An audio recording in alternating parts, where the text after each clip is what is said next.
Hello everyone, good day from Caracas. For Telesur, I'm Cody Weddle in Caracas. To begin, the second World People's Conference on Climate Change is coming to an end in Cochabamba, Bolivia. Now, the meeting's conclusions will be taken to the United Nations Climate Change Conference to be held in Paris at the end of November. Now, over 7,000 participants have been hearing the conclusions of the 12 working groups that met over the weekend.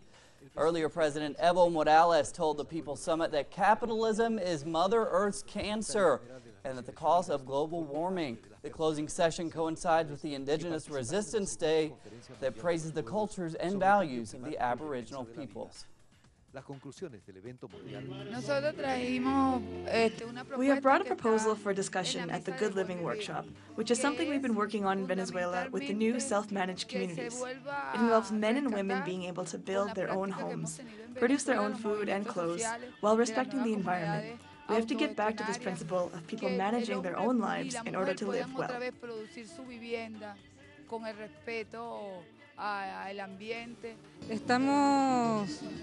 We have come with a range of proposals, things we have been working on with other eco-socialist movements in Venezuela. At the heart of these proposals is the responsibility of capitalism. As an economic model based on extracting natural resources, based on producing more and more, which is what has been damaging Mother Earth and producing climate change.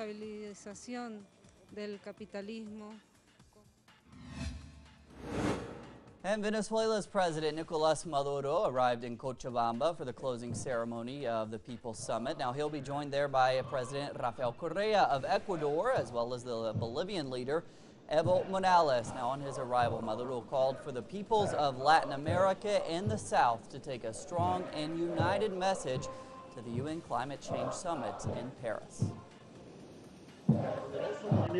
Powerful movements of indigenous people, of professionals, women and young people are taking up the environment and eco-socialism as a vital need for humanity. Only by strengthening our capacity for joint action with a shared program, unified proposals, will we be able to develop an international public opinion that understands the damage inflicted by capitalism on our planet. We need a single voice, the voice of the people. Bolivia has proposed an international environmental court. Actually, we're going to go now to Cochabamba, where our correspondent Dimitri O'Donnell is following those conferences we were telling you about just then. Hello, Dimitri. Thanks for joining us. What have been some of the conclusions there of the conference so far? Well, Cody, we're going to hear exactly what those conclusions are in about 2 hours here in Quillacollo, just outside Cochabamba. The indigenous peoples from all over Latin America, delegates from 40 countries, have travelled to Cochabamba to present their proposals. They've been gathering since Friday and Saturday, discussing practical solutions, practical results that they can put forward to that UN climate change conference in Paris. And we're going to hear about what they are going to say and tell these leaders, such as Venezuela's Nicolas Maduro, Bolivia's Evo Morales, and Rafael Correa from Ecuador. They are all going to be attending this conference. The main message so far is to the developed nations in the West that time is running out to act on climate change. They simply want these governments to honour their pledge of giving $100 billion a year to combat climate change. They say if these governments don't act on those honours, on pledges in December, that their lives and that their livelihoods are going to be destroyed and is only going to get worse, the problem of climate change. Now, President Evo Morales, he said there, using some strong words, he said capitalism is Mother Earth's cancer, and he also urged a reduction in consumerism. Now, is this meeting really, in your opinion, and what you've seen there, is it an alternative to the UN summit to be held in Paris next month, or is it more of a preparation for that meeting? It's sort of 50-50, Cody. It is very much a talking shop at the moment. It's the alternative to the Paris Climate Summit, which is taking place in December. Here we are literally taking the opinions from the developed world, the people who say that they are most affected by climate change. the people who normally don't have a voice at these summits, the people who want to put forward their opinions, want to put forward practical solutions. They want to shape future environmental policy. So it's the People's Climate Change Summit. And throughout this weekend, we've been hearing their stories about how their livelihoods are being affected. For example, mountains in various parts of the world that used to have snow no longer have snow. And these people are saying that every year it is getting worse, that their livelihoods, that their economy, that their towns, their villages are being washed away, are being adversely affected by climate change. And they're saying historically the emission of greenhouse gases has come majorly from the Western developed nations, and they say it's not fair that they are bearing the brunt of the effects of climate change. In short, they want a climate debt. They want these Western nations to compensate them for all the problems of climate change. Good points there, Dimitri, and we know it's countries like Bolivia who will bear that brunt of climate change as it continues to worsen in the decades to come. Dimitri, thanks so much. Thank you. We move on now. Bolivia has proposed an international environmental court to address countries that don't fulfill their climate commitments. We have the Kyoto Protocol. Some countries have ratified it. Many countries have ratified it. Despite ratifying it, many countries haven't complied with it. They've done the opposite of what it says. They haven't complied. How can be held accountable? How can they be sanctioned? That's why it's important to have an international environmental tribunal. On Sunday, Bolivian President Evo Morales and UN Secretary General Ban Ki-moon planted trees and inaugurated the Villa Villa Coliseum as they stressed the importance of international commitment to tackling climate change. Now, Morales urged nations to back his proposal for a new model of civilization that reduces consumerism and emphasizes shared responsibility for the planet's environment, culture, and life. Ban commented on poverty and gender equality. I promise to eradicate extreme poverty by 2030.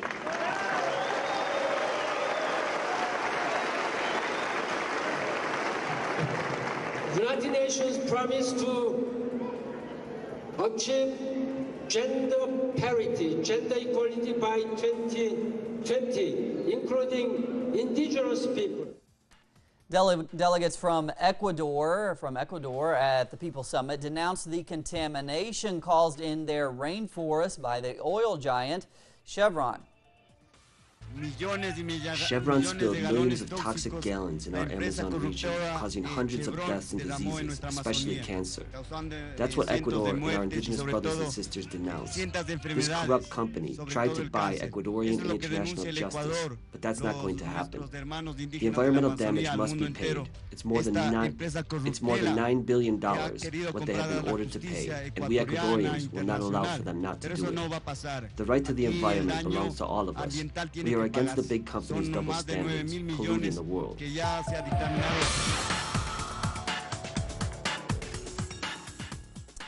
Meanwhile, the annual IMF and World Bank's meeting ended yesterday in Peru's capital of Lima. The IMF said they expect a world growth of 3.1% this year. The IMF's director, Christine Lagarde, said the world should opt for a new growth model, not based on massive exports regarding national massive investment projects. The president of the World Bank, Jim Jong Kim, said reforms are needed in order to stop the setback in the reduction of world poverty. We turn now to Mexico. That's where the Army must deliver all of its communications held with the United States government regarding the disappearance of the 43 Ayotzinapa students. Now, the Mexican Institute of Transparency and Access to Information has ordered the National Defense Secretary to search and deliver all the documents containing any information about the communication held with the government of the United States in relation to the disappearance of 43 students and the death of 6 people in September of last year. Now, on the other hand, the Attorney General has published the official version of the investigation. For the latest now, we turn to our correspondent there in Mexico, Clayton Kahn. On Sunday, Mexico's Attorney General published online the public version of the official investigation of the Ayotzinapa case, coming after mounting pressure from national and international rights organizations and the families and classmates of the 43 disappeared students, so as to know the truth surrounding the case. The more than 54,000-page investigation, which includes the investigation carried out by independent experts from the Inter-American Commission on Human Rights, does have personal information of witnesses and survivors blacked out so as to protect certain identities, and the fact that the investigation is still ongoing. Now, as we recall, it was over the course of the past several weeks that the group of independent experts investigating the case, the Inter-American Commission on Human Rights, as well as the UN's top commissioner on human rights, all denounced the way in which the authorities have carried out this investigation to find truth, justice, and even the whereabouts of the missing 43. Now, some have denounced the official investigation for omitting pertinent and important information, crime scenes, evidence, and potential suspects, as well as not basing its full findings on scientific evidence, but rather testimony and confessions that human rights observers say may have been produced under torture. This is Clayton Kahn reporting for Telesur here in Mexico City. Back to South America now. As Argentina approaches its general presidential elections in 2 weeks, two models have really stood out there. Now, one is the continuity of social policies and the fight against those vulture funds. On the other hand, a capitalist model where the human being really is not the priority. Polls point to the victory of ruling governor of Buenos Aires, Daniel Scioli, from the Front for Victory. The opposition held a debate in which they did not explain their plans about the Argentine economy. The elections will take place on October 25th. One of the main issues in this campaign are those vulture funds that have attacked the country's economy. Argentina has shown its willingness and capability to pay. Now we have to see if these funds have the willingness to adapt the world's and Argentina's proposals. Moving on to the Caribbean, 4 private U.S. planes have landed in Cuba for the first time in decades. Now, this was another sign of the normalization of relations between the two former Cold War foes. The planes landed in Veradero, a beach famous there for 12 miles of white sandy beaches. There we see one of the planes. Cuban Aviation Club President Ernesto Adlum said more collaborative projects are in the works there. Now, in July, the U.S. and Cuba reopened embassies, you'll remember, in each other's capitals. But President Raul Castro has said normalization of relations will not be complete until the U.S. blockade on Cuba is lifted, among some other demands. And to Central America, in Guatemala now, a mayor was killed this Sunday by a mob for allegedly ordering a shooting against a former candidate in which 2 women were killed. The rioters forcibly took Mayor Bracilio Huracan Leja out of his home and later beat and burned him. He was a member of the Democratic Renewed Liberty Party, LIDER, and was re-elected for a 3rd term last September 6th. 5 other people were injured.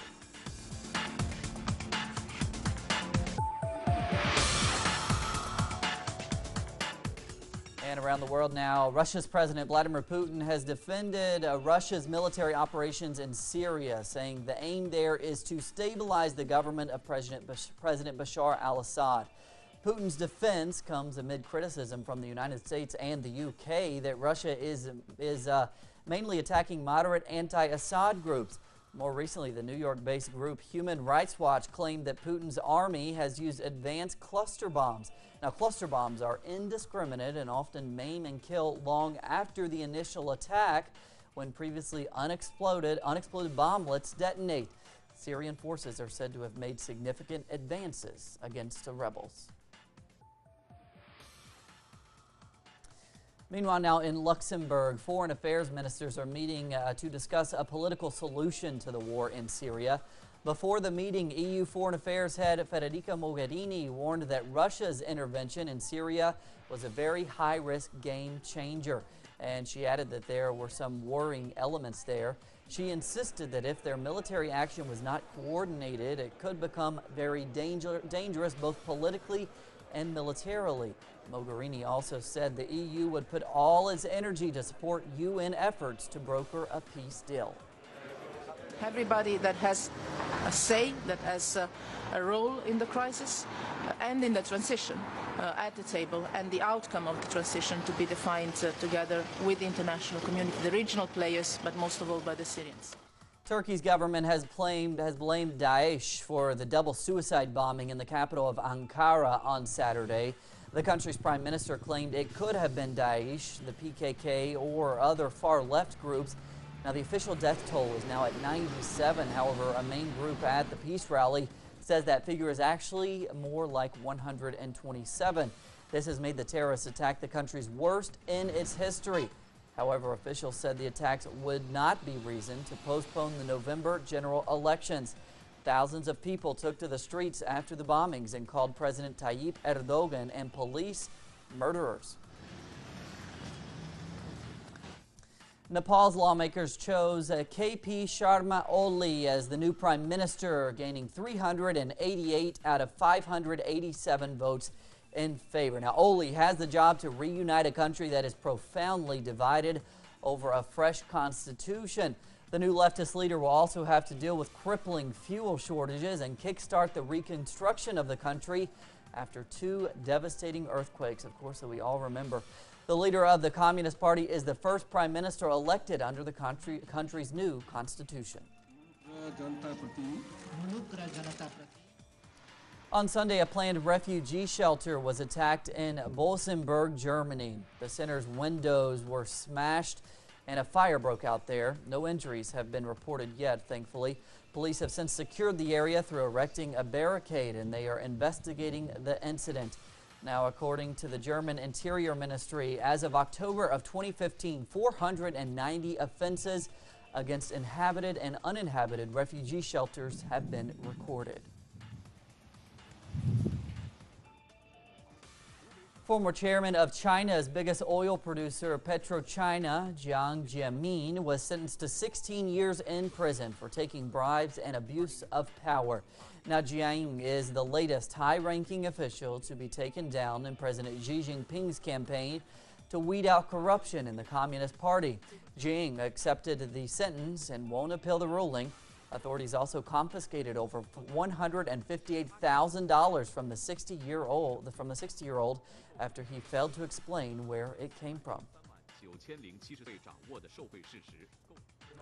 Scottish-born Angus Deaton has won this year's Nobel Prize in Economics. The academic is best known for his work on health, well-being, and economic development. Now, according to the Royal Swedish Academy of Sciences, Deaton's work was significant in many ways. His research has helped transform the fields of microeconomics, macroeconomics, and development economics. Deaton is currently a professor of economics and international affairs at Princeton University in the United States. The recent upsurge in violence between Palestinians and Israeli forces seems to be continuing. In the past 2 weeks alone, 4 Israelis and dozens of Palestinians have been killed. Earlier today, a Palestinian man who stabbed a policeman was shot and killed in the Old City of Jerusalem. Now, according to police, the incident occurred after he was stopped and searched when he was seen acting suspiciously.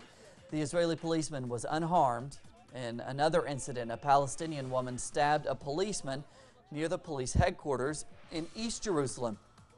The woman was shot and injured by the policeman, who was only lightly wounded. And a Palestinian who was detained on Sunday for allegedly stabbing 4 Israelis appeared in court today and claimed he is innocent.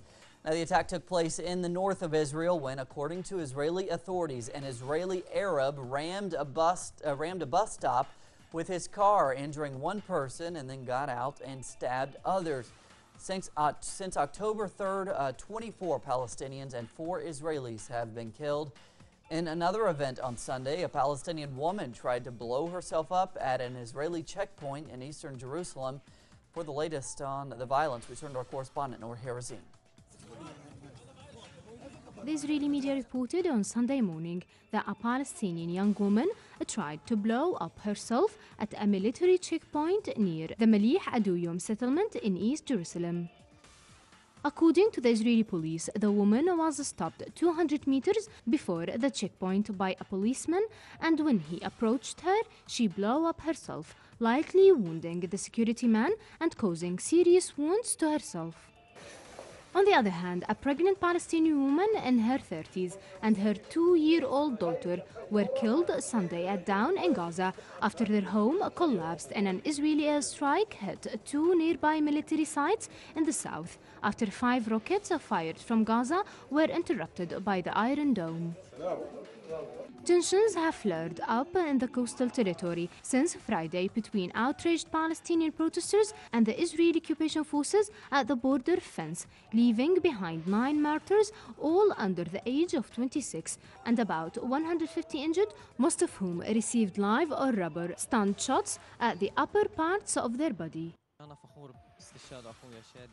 Shadi used to participate in most marches. However, he was not affiliated to any faction, but he had the intention to be a martyr. I do not know if you can check his Facebook account. You can see the post that he has been sharing for 1 month. Until the last moment he was talking to his friend in Lebanon, telling her that he was going the next day to confront the Israelis, asking her to pray for him, to get the chance of being a martyr. This death toll is considered the highest in Gaza due to the sporadic Israeli fire against the Strip that continued since the occupation state ended its 51-day deadly war on the coastal enclave in the summer of 2014. Nohar Azin, Telesu TV, Gaza. A string quartet made the Big Apple, from the Big Apple rather, made up of children aged between 9 to 11 years old, made its debut in Hong Kong on Sunday. The string quartet from the United States performed in a shopping mall where they attracted a huge crowd there. 9-year-old cellist Justin Yu said he started playing his instrument at the age of 3 after being introduced to it by his father. He later after being introduced to it by his father. Now we're going to go back to the story we were just talking about. After that story, to Gaza for further information on the escalation of violence in Palestine. We'll go to our correspondent in Gaza, Noor Harazin. Noor, we just saw your report there. We've been talking about how some people are saying another intifada could be on the horizon there. Tell us more about what people are saying now. Well, yes, Cody. The people have already called this uprising, this escalation, a third intifada. You know, over the past years, tensions between Palestinians and Israelis at this time of year is normal because of the Jewish holidays where Israeli settlers are trying to storm Al-Aqsa compound. So this is something that happens every year. However, this year it's extended, and now it's over 12 days, and the tension is still going to up high between the Palestinian youth and Israeli police, not only in the West Bank, but also inside the territories of occupied Palestine and also in the Gaza Strip. So yes, the people have already called it a third intifada. However, this time they're using a new ways of resistance other than only throwing stones, but they are going to attack Israeli settlers and Israeli police by even, as I said in my report, like blowing themselves up or even stabbing.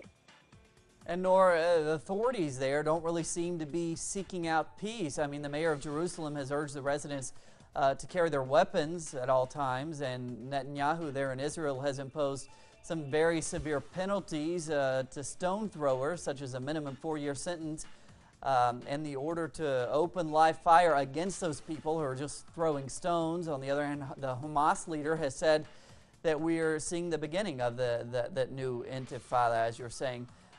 What could stop this? What should we be looking out for in the days to come?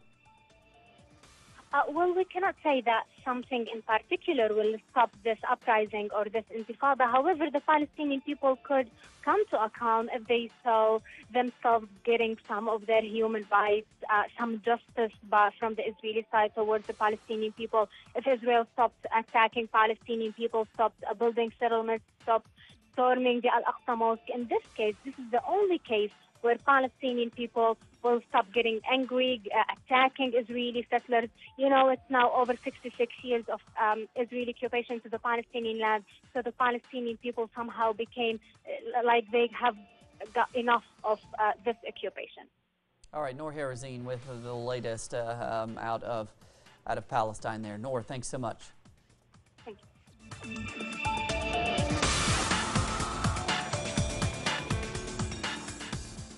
A string quartet from the Big Apple, as we were telling you before we talked to Noor there, made up of children aged between 9 to 11 years old, made its debut in Hong Kong on Sunday. There's the video. The string quartet from the United States performed in a shopping mall where they attracted a huge crowd. 9-year-old cellist Justin Yu said he started playing his instrument at the age of 3 after being introduced to it by his father. He later went on to form the quartet with his friends.